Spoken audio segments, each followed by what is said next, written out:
Assalamualaikum warahmatullahi wabarakatuh. Saya Muhammad bin Saidin. Nomor ID saya Raja saya 0202005 SI 02 0003 dalam program Ijazah Sarjana Muda Pengurusan Keselamatan dan Penguatkuasaan.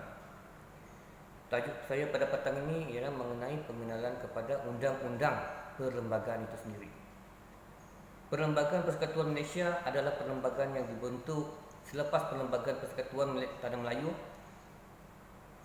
Dia menggunakan Perlembagaan Persekutuan Tanah Melayu sebagai asasnya dan hari ini dianggap sebagai undang-undang tertinggi di Malaysia. Perlembagaan Persekutuan Malaysia telah digunakan sebagai rujukan untuk al-ehwal pentadbiran negeri dan pemerintahan. Perlembagaan Persekutuan Malaysia kini mempunyai 183 artikel dan di dalamnya mempunyai 13 jadual. Bermula daripada artikel 1 hingga 4 ia membincangkan mengenai negeri, agama dan undang-undang untuk persekutuan. Dan seterusnya artikel 5 hingga 13 adalah mengenai kebebasan hak. Artikel 14 hingga 28A adalah mengenai kewarganegaraan. Dari artikel 14 hingga 22 adalah mengenai pemberian kewarganegaraan. Sementara itu artikel 23 hingga 28A adalah mengenai penghentian kewarganegaraan. Beralih kepada artikel 29 hingga 31 ia membincangkan mengenai tambahan. Artikel 32-37 adalah mengenai kepala negara. Artikel 38 adalah tentang Dewan Penguasa. Artikel 29 hingga 43C adalah tentang pemerintahan. Artikel 44 hingga 65 adalah mengenai Badan Perundangan Persekutuan. Artikel 66 hingga 68 berbicara tentang perundangan. Artikel 69 adalah tentang kemampuan terhadap harta benda, kontrak dan perselisihan.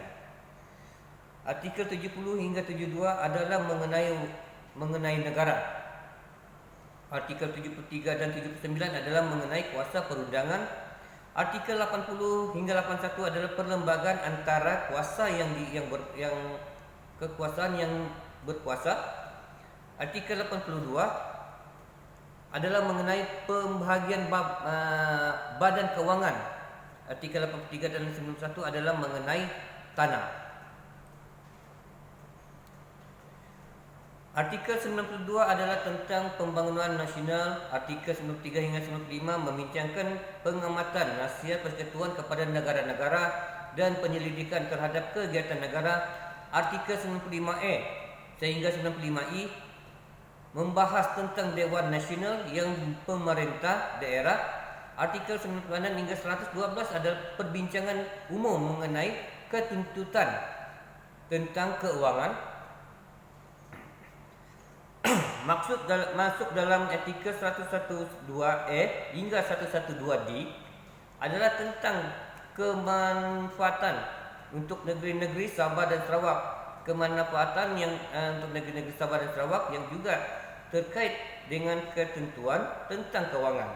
Dalam artikel 113 hingga 120 membincangkan pilihan raya umum.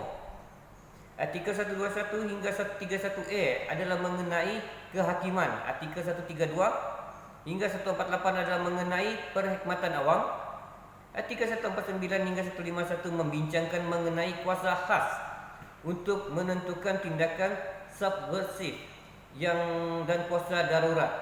Artikel 152 hingga 160B adalah mengenai umum dan lain-lain. Artikel 161 hingga 166H adalah mengenai perlindungan tambahan untuk Sabah dan Sarawak. Artikel 162 dengan 180 adalah mengenai peruntukan sementara dan peralihan.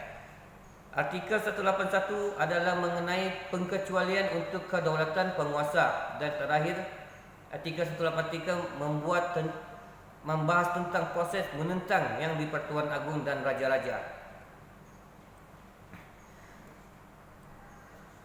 Sebagai contoh, sebarang masalah mengenai pembentukan undang-undang hukuman mati boleh diselesaikan berdasarkan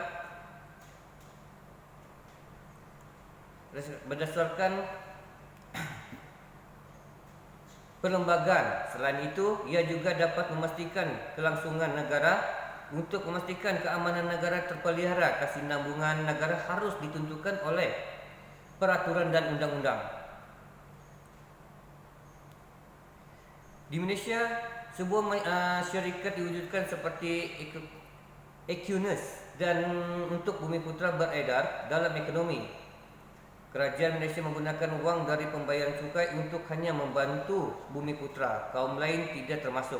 Ini bermaksud bahawa terdapat aliran kewangan intranegara. Sementara itu di UK mereka mulai sigma yang diterapkan ke seluruh perusahaan dengan cara yang sangat baik. Contohnya ialah syarikat UK yang mendapat pendapatan dari pemberi pinjaman Hong Kong membayar sifat peratusan cukai dan faedah. Lebih lagi, dasar ekonomi di Malaysia dilaksanakan dalam arti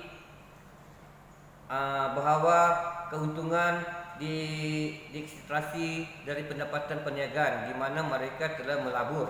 Contohnya sekitar 70% model Equinus dibawa balik oleh syarikat pengangkutan dan perdagangan awam. Sementara itu di United Kingdom, wang tersebut hanya beredar di dalam negara kerana tidak ada pajak yang dikenakan atas bunga jika dibiaya oleh sebuah syarikat dari Hong Kong. Akhir sekali, Malaysia mengutamakan Bumi Putra dalam perubahan polisi, sedangkan UK mengutamakan cara mengawal dan mengatasi belanjawan defisit untuk menjaga keyakinan mereka terhadap ekonomi serta menyokong pemulihan ekonomi negara.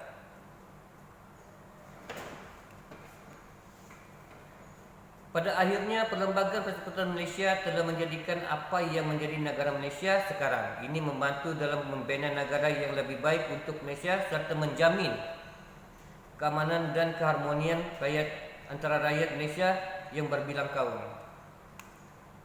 Ini kerana apabila rakyat Malaysia pada usia yang lebih muda mula belajar tentang apa yang ditawarkan oleh perlembagaan, mereka akan mula menghormati apa yang tertulis di dalamnya dan juga membuka minda mereka untuk melihat Malaysia dalam gambaran yang lebih besar dan memperoleh lebih banyak pengetahuan tentang bagaimana Malaysia terbentuk. Ini akhirnya akan menghasilkan rakyat Malaysia yang lebih baik dan berpengetahuan luas. Dan sekian, terima kasih dari saya.